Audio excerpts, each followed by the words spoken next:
Hello and welcome to the big story here on the BDTV Breakfast Show. This is where we get to discuss key issues shaping our nation and our economy at large. My name is Elizabeth Musa. Today we're focusing on the country's 4 trillion naira power debt and what next for the President Tinubu-led administration. In terms of repayment, President Bola Tinubu is set to meet with the leadership of Nigeria's power generation companies following urgent talks between the federal government and electricity producers over the 4 trillion naira debt threatening to collapse the sector. Adebayo Adelabu, the Minister of Power, confirmed this after a high-level discussion with GenCos executives in Abuja on Tuesday, where he assured them of the government's commitment to resolving the debt crisis. Well, in light of this, our conversation today will explore the reasons behind the debt, the implications for power supply, and the President's plan to resolve the issue. Well, to discuss this and so much more, we are joined today by Diko Oladende, Assistant Editor and Head of BusinessDay's Energy Desk. Welcome to the show, Diko. Hi, Elizabeth. Good to be here once again. Good to have you. You're now a regular on the show. Let me start by asking you this: how could this debt? How come it has piled up to this whopping sum? I mean, was this a case of negligence in your opinion, or if the government sleeping or something? How did we get here? Okay. So, majority of this debt started from 2011, and so they accumulated even after we did the privatization of the power sector. A lot of these debts were carried over, and some of these debts were also in dollar-denominated debts before. And so when the exchange rate was moving from the 170 to 300, from 300 to 700, from 700 to the 1,600 region, majority of these debts were also increasing as well. So first of all, we have accumulation of years, and secondly, we have the impact of the exchange rate as well. And then thirdly, we have inflation as well. So I mean, a large chunk of these debts were debts owed to GenCos by MBET. MBET is more like a wholesaler firm in Nigeria's power sector. We call them Nigerian Bulk Electricity Trading PLC. Now, this company, what they do is they buy electricity in bulk from the generating companies and then sell to the distribution companies through the transmission companies of Nigeria. Now, GenCos are the ones generating this electricity. They would incur a lot of costs, cost of gas, cost of maintaining their generating plants, cost of a majority of these. So the power sector is also a very, very capital intensive sector, and so they will sell this power to the NBET organization, who in turn will sell in retail to the discos, which will be wired through the transmission company of Nigeria. And so what we've noticed is before, normally what we should do, what should be the normal status quo is it should be pay as you get, meaning MBET pay in advance and then they get a certain amount of bulk electricity from the GenCos. But that has not been the case. So what has been the case is the GenCos in return will send the electricity first and then issue invoices to NBET, and NBET in return will pay for this electricity. And so these debts have been accumulating over the years due to some of the weaknesses of the value chain of the electricity sector.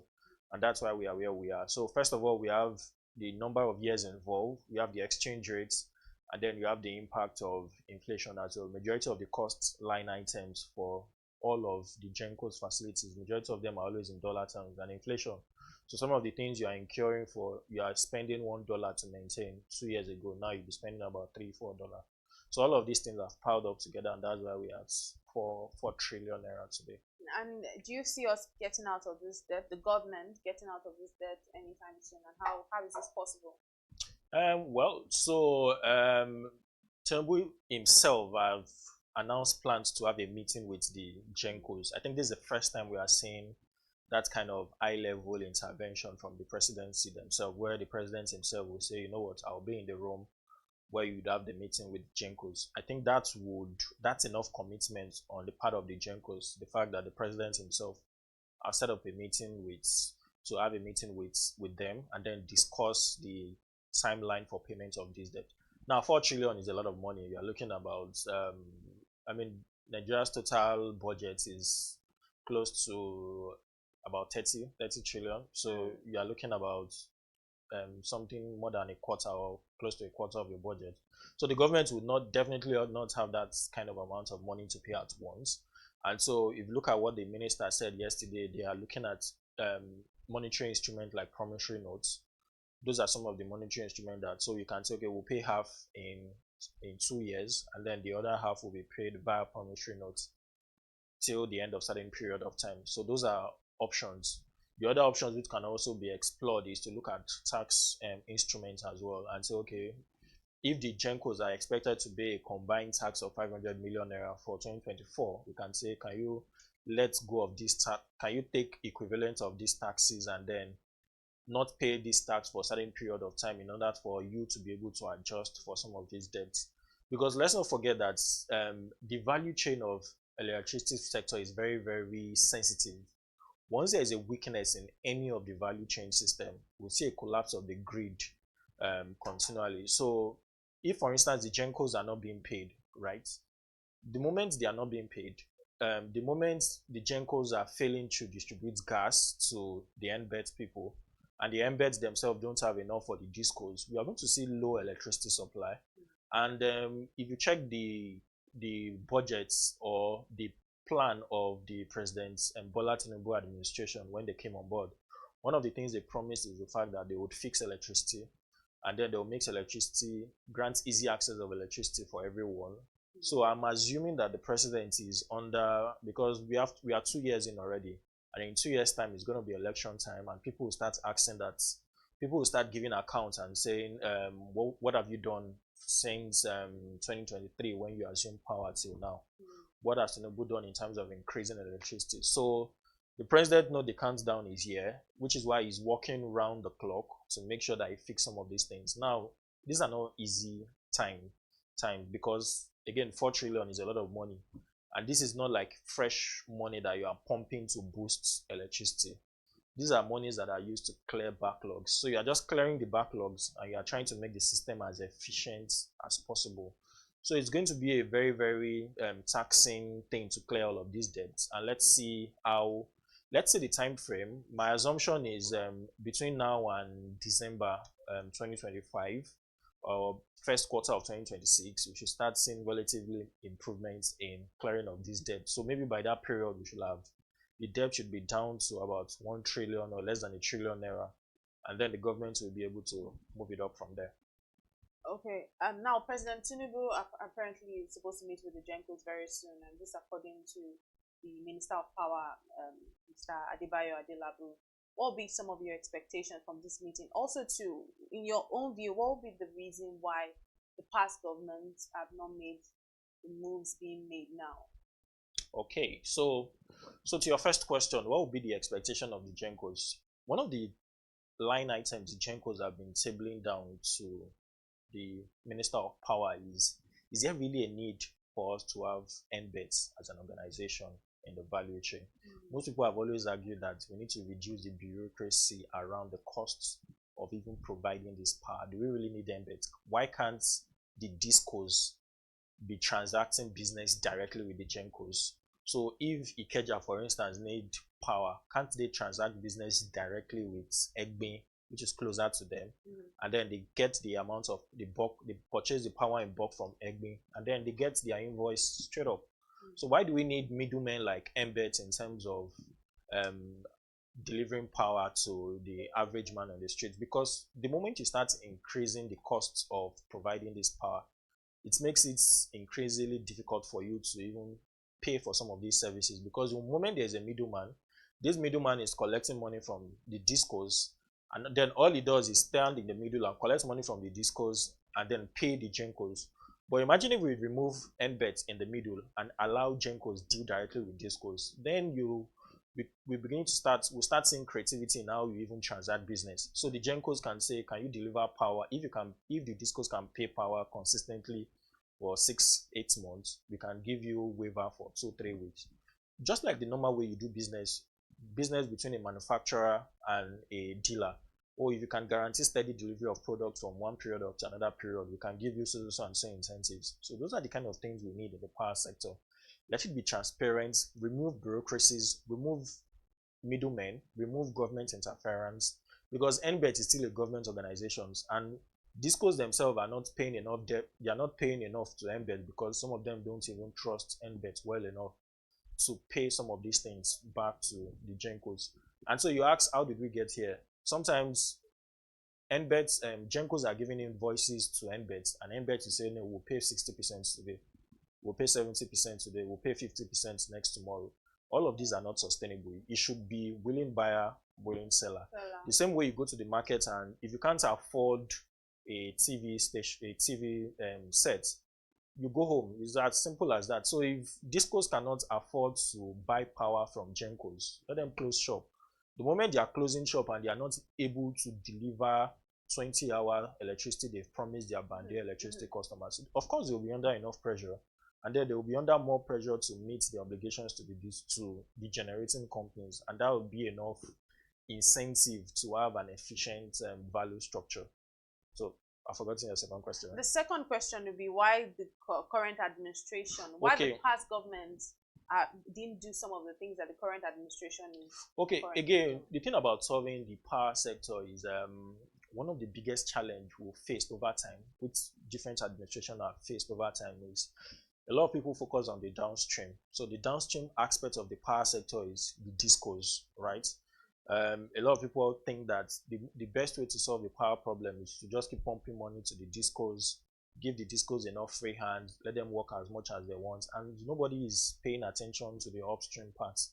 So past administration, first of all, we are paying lip service to the power sector. Secondly, they were bringing in all sorts of money through what they call interventions, and majority of these interventions are targeted towards the transmission company of Nigeria and the distribution companies in Nigeria.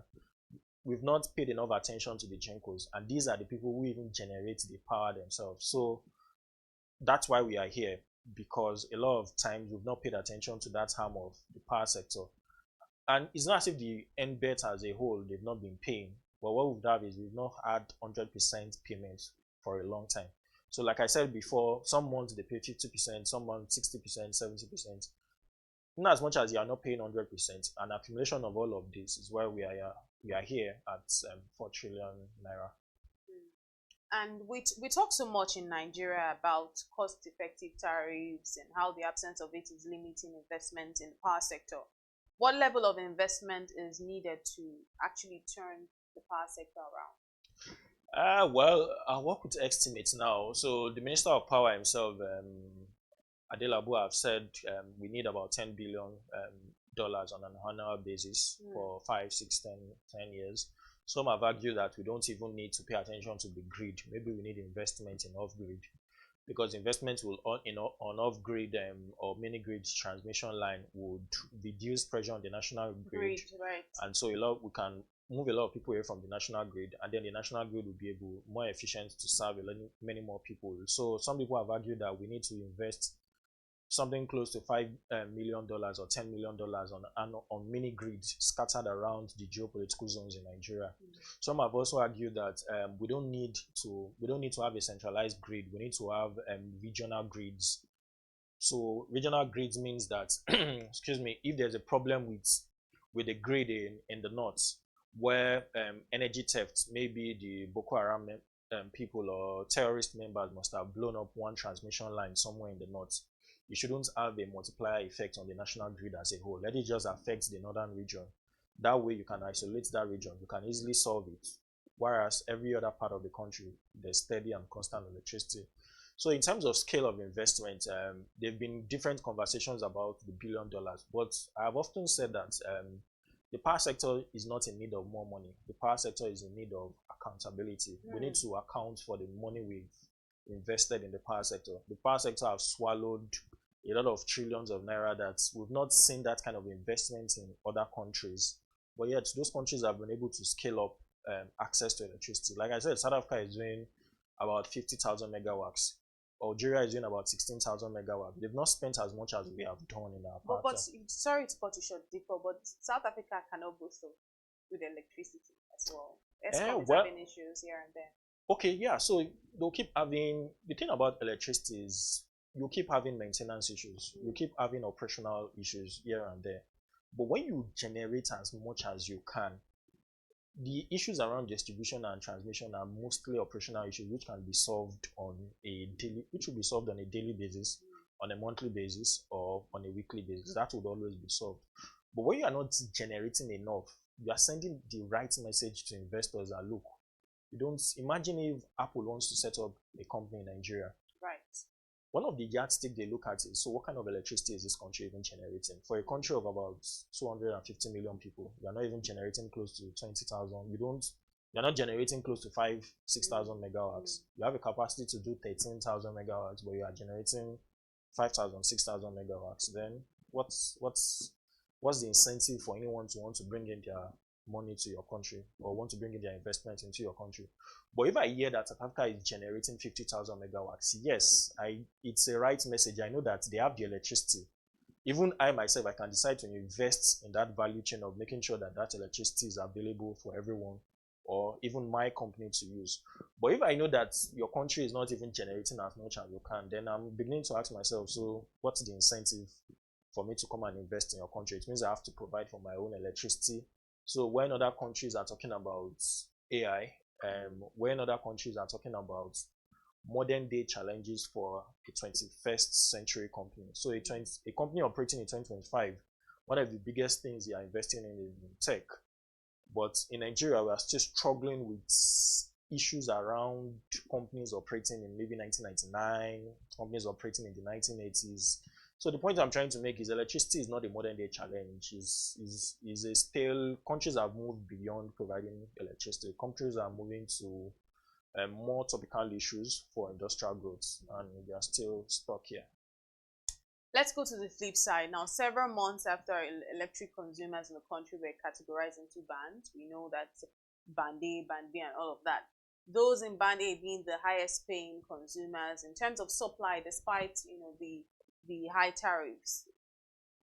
Have we really seen a cost-effective, service? Because if we're having cost-effective tariffs, then we should have cost-effective service. Okay. When are we going to see this? Well, I think for the issue of band-aids, different, let me say different strokes for different folks. So some people are getting 20 hours, maybe 20, 30%. Others are complaining bitterly about not getting.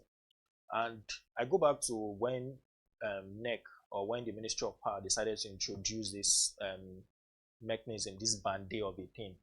And one of the biggest questions that was in that room when I was there was, so who will hold the discos accountable if you fail to provide electricity for certain hours of the day, either for band A, band B, or band C?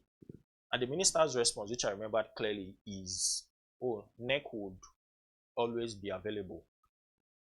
What the minister said that day was, if a disco cannot provide 20 hours electricity for you within 24 hours, the disco is expected to communicate to you or your community via social media or via any means of communication, stating why they can't provide that electricity for you within 24 hours. Now, if that persists for 2-3 days, the discos are expected to downgrade the electricity customer from band A to band B. Thereafter, you can now, so if that same problem continues in band B, you are expected to be downgraded to band C, you're expected to be downgraded to band D, and thereafter you are till the disco is able to. So once the discos are able to scale up electricity, then you revert the electricity customer back to band A. Now that was the plan. But the biggest challenge is, again, just like every other areas in Nigeria, most times we have the most brilliant laws, but then in terms of implementation, it's actually very, very weak. So when the program started at first, I think in the first 2 or 3 months, most discos were going out to say, we can't provide electricity tariff for A, B, C, D reasons, and so we are downgrading this customer. We can't do this for a certain period and we are downgrading. But after a while, everybody just everybody has gone to sleep, and so nobody can hold the disco accountable again. So which boils back to my question. More money will not solve this problem. What will solve this problem is accountability. Are the discos held accountable to the different electricity plan for each of the sectors or each of the communities they provide power? What does the law says, or what's the agreement plan for these band A, band B? So how come discos are not downgrading people to band B? How come they are not downgrading people to band C if you can't provide that power? but they are still hell bent on collecting that tariff even when they are not providing that service. So again, we need to create a system of transparency. We need to create a system of accountability, and then we need to make the investments. We need to make the sector attractive enough for investments to come in, because investors are looking from afar and they are saying that, look, this is a sector of anything comes, anything goes. There's not enough incentive for them to bring in their money, and that's why we are where we are now. And what we're even seeing is, you were talking about, downgrading people to band B, band C, but instead, what we're seeing is people being upgraded, so to speak, to like band A, or people paying what a band A would pay, but they are getting what a band B. I mean, I know of communities that don't get up to 5-hour electricity, and they are still being charged for band A and electricity tariffs. So it's looking like, I don't know if you have more insight on that, because what we're hearing, or what we, when you feel the pulse on the street, what we're seeing is, it's seeming like somehow most people have been migrated to band A. I don't know how true that is. Is that true? Yeah, so I mean, the thing is, if you can guarantee steady electricity access in the community, if so, the discos are expected to check the access, the metering access in that community.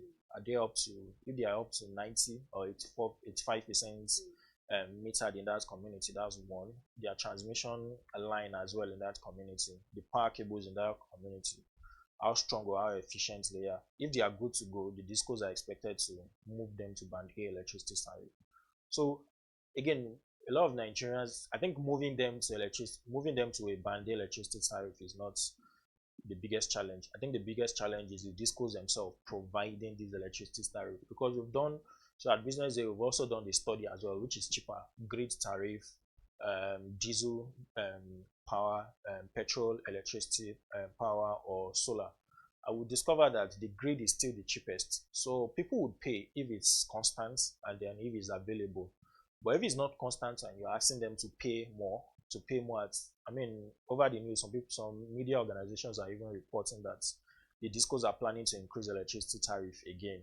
So increasing is not, people don't get up to 5-hour, 4 hours electricity, and then you're planning on even increasing more. So there is not enough incentive to pay more if you have not given them enough for different areas or for different points in time. So what we need to do is create a structure that would put the discos on their toes and make them, so who gets to punish the discos when they don't deliver certain amounts of power that they've promised, and what kind of fines are we putting on them? Is it a chicken fine that they can easily pay, or are you fining them hefty amounts of money that they will push them to sit up and then deliver this electricity? Because again, most Nigerians don't care how you get this power. So the discos might have their excuse that, yes, we don't get enough on TCN, we don't get enough from, that's why we are not giving enough. But then the excuse is, the market women on the streets they don't care about the whole process. They want power. It's the same way you go to your food vendor. You don't walk into your food vendor and hear, oh, there's no rice today. What we have is eba.